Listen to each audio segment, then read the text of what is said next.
Acid attack करने के बाद में जिस महिला ने एसिड डाला, जिस बंदे ने जो एसिड लाके दिया, वो पुलिस की गिरफ्त से बाहर चल रहा है। बच्चे की दोनों आंखें फ्लॉप हो चुकी, नोज है नहीं, गले में ट्यूब लगी हुई है, न वो सही ढंग से खाना खा सकता, न बोल सकता।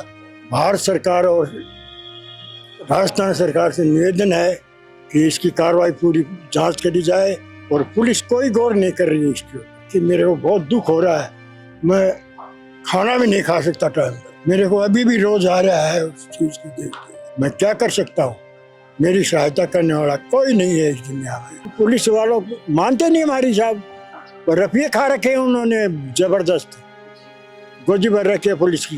बेटे की बहुत बुरी कंडीशन है, कोई देख नहीं सकता साहब उसको, हम भी नहीं देख सकते उसको। हमारा जी बलता है, खाना पीना सब कुछ हराम हो रहा है। न न्याय है न कानून है, प्रशासन तो, पुलिस प्रशासन की तो बात ही क्या है। आज बड़े गंभीर मुद्दे पे चर्चा कर रहा हूं। मैं अक्सर आपसे बातचीत करता हूं, चर्चा करता हूं गंभीर मुद्दे पे। आज बहुत बेहद गंभीर और रुला देने वाली घटना पर मैं जिक्र करूंगा। सूरजगढ़ जो कि झुंझुनू का इलाका है, वहां पर आज से 21 माह पूर्व एक सैनिक पर एसिड अटैक होता है और जो सैनिक, जो शूरवीर हमारे देश की रक्षा कर रहा था, वो अपने घर पे आता है और साइकिल चला रहा होता है। पूरा परिवार, सेना का परिवार है, उस पर षड्यंत्र रचकर उस पर एसिड अटैक किया जाता है और 21 माह हो चुके हैं, लेकिन परिवार आज भी न्याय के लिए दिन रात भटक रहा है कि आरोपी गिरफ्तार कब होंगे। जो सेना का शूरवीर है, जवान है, वो दिल्ली के एक अस्पताल में पिछले 21 माह से जिंदगी की लड़ाई लड़ रहा है, लेकिन राजस्थान सरकार की पुलिस को शायद उसकी चीख सुनाई नहीं दे रही, क्योंकि वो बोल भी नहीं पाता। तो सेना का जवान है, उसका नाम क्या है, उनके पिता है, बेटे का नाम क्या है? माननीय महोदय जी, मेरे बेटे का नाम अरुण कुमार है, जो कि आर्मड रेजिमेंट के अंदर कार्यरत था। आज से ठीक 21 महीने पहले वह छुट्टी लेकर अपने घर आता है। घर आने के बावजूद सुबह मॉर्निंग साइकिल वॉक पे निकलता है। कुछ षड्यंत्र रच के उसके ऊपर एसिड अटैक कर दिया जाता है। एसिड अटैक करने के बाद में जिस महिला ने एसिड डाला, जिस बंदे ने जो एसिड लाके दिया, वो और जो बंदा उसको गाड़ी प्रोवाइड करता है, उनको छोड़ के आता है, वो अभी तक, जिसमें से 2 बंदे अरेस्ट हो चुके हैं, एक अभी भी पुलिस की गिरफ्त से बाहर चल रहा है। मैं एक भारतीय सेना का जवान होने के नाते माननीय प्रधानमंत्री जी नरेंद्र मोदी जी, राजस्थान के मुख्यमंत्री श्री भजनलाल शर्मा जी, इनसे 21 महीने से राजस्थान सरकार और भारत सरकार से इतनी गुहार लगा चुका हूं कि मेरे बुजुर्ग माता पिता, मेरा पूरा परिवार जो पिछले 21 महीने से पूरा सदमे में है। बच्चा मेरा जो कि 21 महीने से आर्मी हॉस्पिटल दिल्ली के अंदर जिंदगी और मौत के बीच में चल रहा है। भारत सरकार और राजस्थान सरकार से मैं एक भारतीय सेना का जवान होने के लिए हाथ जोड़ के विनती करता हूं कि एक ऐसा नियम कानून बनाया जाए जो एक सैनिक के ऊपर ऐसा हमला होने के ऊपर सरकार तुरंत एक्शन ले। और 21 महीने से हम उस चीज़ पे बहुत नाराज हैं, जो एक किसी प्रकार की ऐसी कोई भी छानबीन नहीं हुई कि बच्चे का मोबाइल नंबर उस महिला के पास कैसे जाता है, कैसे बंदे की एक्टिविटी की, बच्चा सुबह कितने बजे घर से निकलता है, कैसे कैसे, ये सारा सिस्टम एज पर ब्लैकमेलिंग करके ये षड्यंत्र रचा गया है। जय हिंद। सूबेदार वीरेंद्र सिंह जी, आप अभी भारतीय सेना में सूबेदार हैं, कहाँ, कौन सी बटालियन? मैं एक आर्मड रेजिमेंट बटालियन में कार्यरत हूँ। पिछले 21 महीने से मैं मेरे बच्चे के साथ में आर्मी हॉस्पिटल R&R में ही उसकी देख रेख में लगा हुआ हूँ। उनकी माताजी की कैसी हालत है, कितना ये परिवार- चीजें मीडिया के सामने मैं नहीं बता सकता हूँ, परंतु मैं हर जगह गुहार लगा चुका हूँ कि जब तक दोषियों को सजा नहीं मिलेगी मैं चुप नहीं बैठने वाला हूँ। वीरेंद्र सिंह जी, हम समझ रहे हैं आपकी पीड़ा को, भावनाओं को, लेकिन आप क्या राजस्थान पुलिस के DGP SP वगैरह से मेरी SP महोदय ब्रिजेश उपाध्याय जी से बातचीत होती थी। उन्होंने भी मुझे आश्वासन दिया कि मैं कार्रवाई कर रहा हूँ, जल्दी करूँगा। सेना के जवान जो कि जिंदगी और मौत की लड़ाई लड़ रहा है, उसके दादाजी जो कि आर्मी से एक्स सर्विसमैन हैं, आर्मी के शूरवीर रह चुके हैं। आपका नाम बताइए। मेरा पूर्ण नाम है। पूरनमल जी। हाँ जी। पूरनमल जी, क्या कहना है इस घटना पर? आप कब से प्रयास कर रहे हैं कि मैं जब से FIR दर्ज करवाया उस टाइम से कोई मेरे ऊपर कोई फैसला नहीं दे रही गवर्नमेंट। तो मेरा तो यही निवेदन है कि भारत सरकार और राजस्थान सरकार से निवेदन है कि इसकी कार्रवाई पूरी जांच करी जाए, और पुलिस कोई गौर नहीं कर रही है इसके ऊपर। तो मेरा सबसे बड़ा यही है कि मेरे को बहुत दुख हो रहा है। मैं खाना भी नहीं खा सकता टाइम पर। मेरे को अभी भी रोज आ रहा है उस चीज़ को देख के। मैं क्या कर सकता हूँ? मेरी सहायता करने वाला कोई नहीं है इस दुनिया में। गवर्नमेंट से मैं यही दुआ मांग रहा हूँ कि ये मेरे को इंसाफ दे हर जगह। जो किया है इन्होंने, उनको ज़्यादा से ज़्यादा सजा दी जाए। यही मेरा निवेदन है भारत सरकार और राजस्थान सरकार से। पोते से मिलते हैं वो तो दुख तो होता है। और पोते को मैं देखता हूँ तो मेरा देखने के लिए दिल नहीं करता।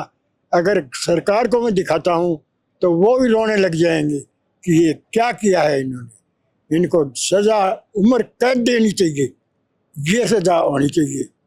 सरकार से मेरी यही प्रार्थना है, भारत सरकार और राजस्थान सरकार से यही प्रार्थना है, ज़्यादा से ज़्यादा सजा देनी चाहिए। वैसे बच्चे को देखे, मेरे पोते को, तो आदमी देख नहीं सकता सरकार। ये मेरा आपसे निवेदन है कि मेरे को इंसाफ पूरा मिलना चाहिए। क्या आपको लग रहा है कि षड्यंत्र हुआ? कोई ये षड्यंत्र कहीं से, कहाँ से नंबर लाए हैं, किसने क्या किया है? जो गवर्नमेंट है, पुलिस वाले, आधा काम किया उन्होंने, कुछ भी नहीं किया हमारे लिए। इंसाफ नहीं दिया उन्होंने। थाना कौन सा पड़ता है? सूरजगढ़ थाना पड़ता मेरा। तो थाना इंचार्ज क्या बोलते हैं आप चाहते हैं? कुछ नहीं बोलते साहब हमारे को, क्या बोलते कुछ नहीं बोलते। FIR दर्ज करवा दी, ठीक है। आप हम हैं? एक जो आरोपी घूम रहा है खुले में, हाँ जी। आपके पुत्र बता रहे थे खुले में घूम रहा है। हाँ, खुले में घूम रहा है। तो वो क्या है कि राजनीति के दबाव से हुआ है या कैसे हुआ है, वो फ्री घूम रहा है। उसके ऊपर पहले बंद भी किया गया था। क्या नाम है?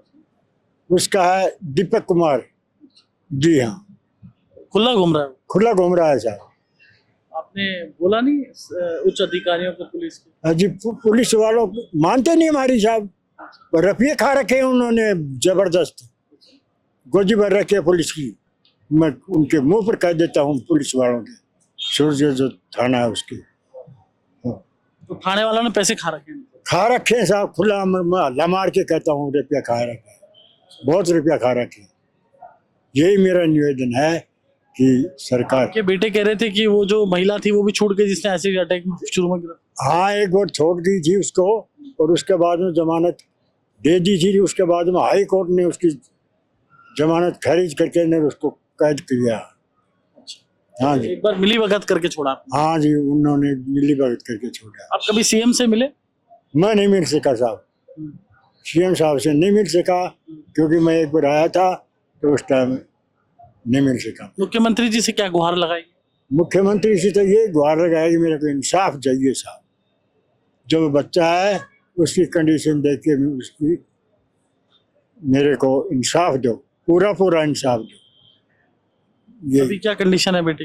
बेटे की बहुत बुरी कंडीशन है। कोई देख नहीं सकता साहब उसको, हम भी नहीं देख सकते उसको। हमारा जी बढ़ता है, खाना पीना सब कुछ आराम हो रहा है। खाना नहीं खाते आप? मैं खाना खाता हूँ लेकिन पेट भर के नहीं खाया जाता, उसकी आत्मा को देख के खाना नहीं खाया जाता। आपकी माता जी की क्या हालत? माता जी की भी ठीक है, यही हालत उसकी है जो मेरी है, नहीं उससे बात ज्यादा उसकी है। एकदम लीकड़े भर की हो रही है, खाना आधी टाइम खाती है, आधी टाइम नहीं खाती साहब। कोई सुनने वाला नहीं है? कोई सुनाई नहीं करता साहब। मैं तो ये सरकार से विनती कर रहा हूँ कि मेरे को इंसाफ दो, कोई तरीके से इंसाफ दो।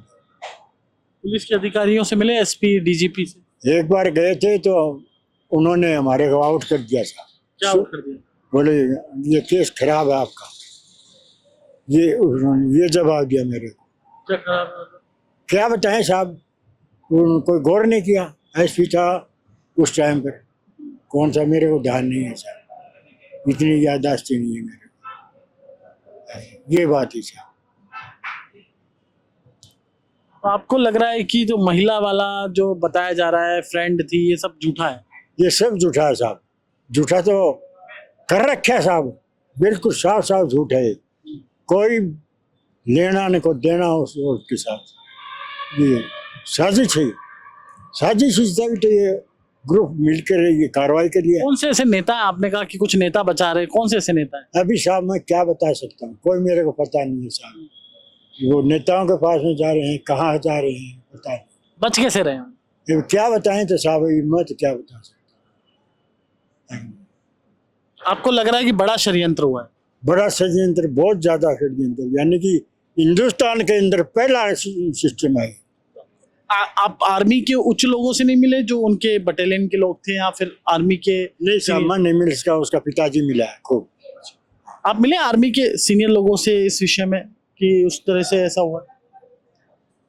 मैं आर्मी के ऑफिसर से नहीं मिल सका। रीजन ये कि जो बच्चे की सिचुएशन है वो बहुत ज़्यादा खराब होने की वजह से मैं बच्चे को छोड़ के कहीं भी नहीं जा सका। सिर्फ हॉस्पिटल के अलावा उसको छोड़ नहीं सका, क्योंकि नंबर 1 बच्चे की दोनों आंखें फ्लॉप हो चुकी, नोज है नहीं, गले में ट्यूब लगी हुई है, न वो सही ढंग से खाना खा सकता, न बोल सकता, दिखाई देना तो अलग बात है। और जो सिचुएशन में मेरा बच्चा जिंदगी और मौत के बीच में घूम रहा है, तो मैं तो यही बोलूँगा जितने भी षड्यंत्रकारी हैं, जिसने ये मिलके काम किया है उसको शायद इस धरती पे नहीं हो ऐसा पनिशमेंट देना चाहिए। Jaipur high court, Delhi supreme court और दिल्ली हाई कोर्ट के कुछ न्यायाधीश महोदय से मैं अनुग्रह करूंगा कि जो ऐसे क्राइम करता है उसको हमारे भारत के अंदर ऐसा एक कुछ नियम कानून बनना चाहिए, कुछ लीगली,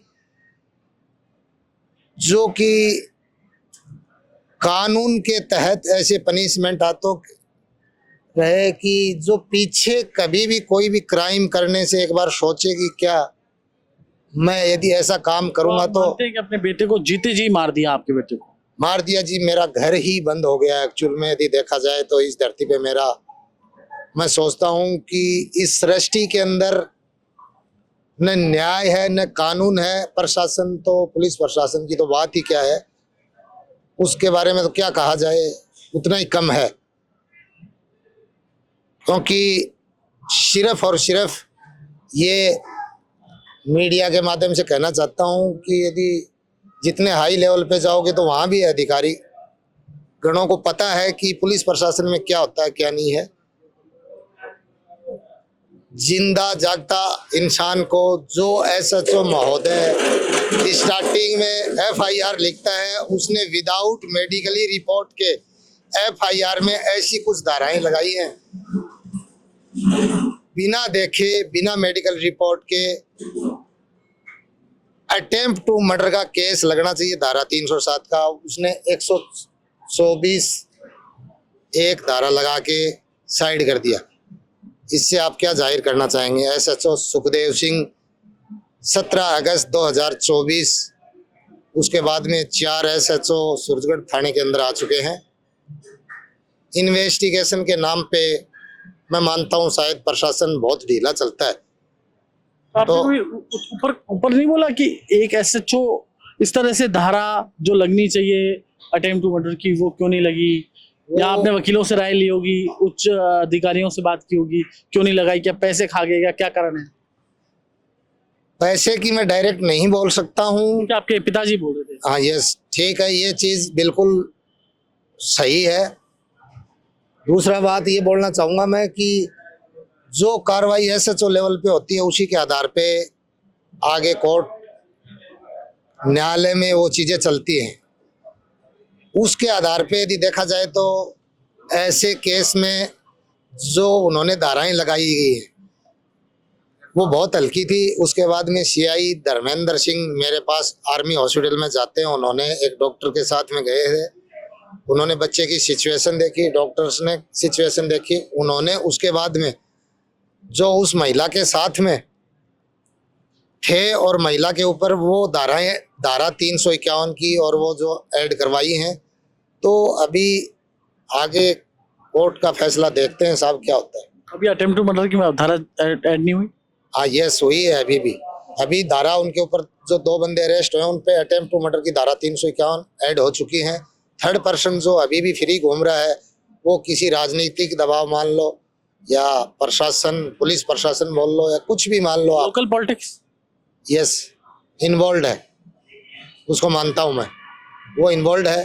प्रशासन के भी कुछ कर्मचारी वर्दीधारी वो भी इसमें शामिल है। तो आपने मुख्यमंत्री जी से बात? देखिए, मैं एज पर हॉस्पिटलाइज होने के नाते मैंने बार बार कोशिश किया, जो लो लेवल पे उनके असिस्टेंट्स होते हैं फ़ोन नंबर उन पे मैंने बात करने की कोशिश की, पर मेरा कहीं भी उनसे संपर्क नहीं हो पाया। तो ये थे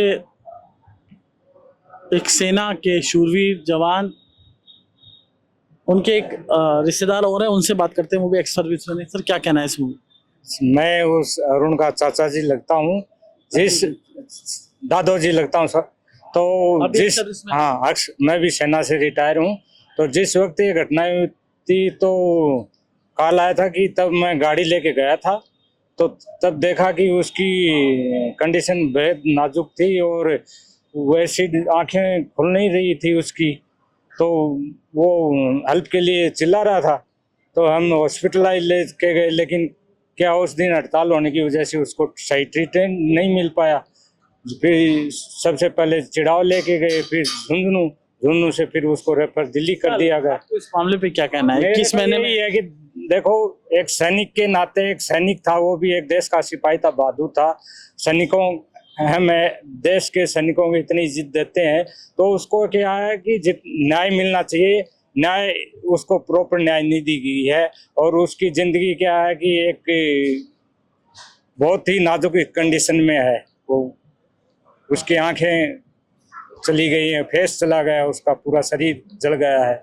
को लगता है कि पुलिस की जो व्यवस्था है वो लचर है। हाँ, बिल्कुल ये सही बात है कि पुलिस बिल्कुल इसमें ढिलाई बरती है। अगर उसको थोड़ा सा और भी सीरियस लेती मैटर को तो थोड़ा न्याय जरूर मिलता उसको, और अभी भी उसके ऊपर ढिलाई जरूर है, क्योंकि जो मुजरिम है वो अभी भी घूम रहे हैं। तो ये देखिए, ये झुंझुनू की घटना हमने आपको बताई, किस तरह से अब तक 21 महीने हो गए, मुजरिम अब भी खुले में घूम रहे हैं, ऐसा परिजनों का आरोप है। और बड़ी बात यह है कि जिसके ऊपर एसिड अटैक हुआ वो भी आर्मी का जवान था। जो जवान के पिताजी हैं वो भी वर्तमान में सर्विस में हैं, साथ ही जो उनके दादाजी वो एक्स सर्विसमैन रह चुके हैं, उनके रिश्तेदार हैं वो भी एक्स सर्विसमैन है। पूरी फैमिली सेना से रिलेटेड है और जवान है। पूरी फैमिली कहीं ना कहीं फौज में है, और फौज वाली फैमिली कहीं ना कहीं परेशान हो रही है और लगातार चक्कर काट रही है। एक तरफ तो बेटा जिंदगी की अंतिम लड़ाई लड़ रहा है, और दूसरी लड़ाई प्रशासन से, पुलिस से इनको लड़नी पड़ रही है। मुझे उम्मीद है कि राजस्थान की सरकार, राजस्थान के मुख्यमंत्री इनकी बात सुनेंगे और जो आरोपी है वो जल्द गिरफ्तार होंगे। नमस्कार।